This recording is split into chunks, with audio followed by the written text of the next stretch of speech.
Ay, ano?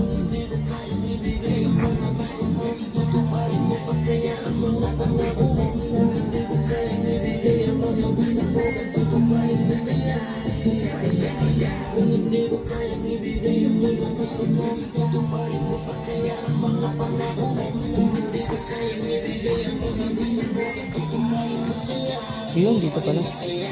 Diwa pa pala yan. Magandang angulo, syempre. Oh. Ang gulo ng mundo. Oh, diba?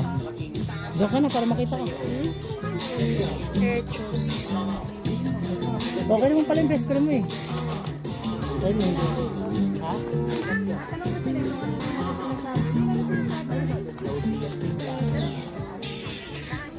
Ala, sige.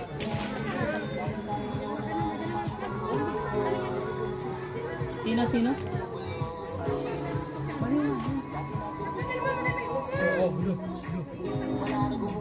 Mahal, kamusta? Sarap ba gising mo? Pwede na katulog ka. Ako ito, simula nung nangyari lahat to ay binabangungot na. Ligaw na ligaw, di alam ko sa pupunta.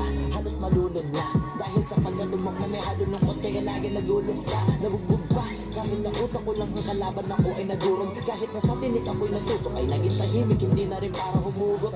May luhang tutulog, tuwing nakabukmuk ako sa ilalim ng kumot. Ako ay nabulog, biktima sa sitwasyon na may araw pa rin mapupulot. Pero huwag mag-alala, kahit pa paano nakakahinga, hindi nakatulong yung kasabihan ko na lagi kailangan na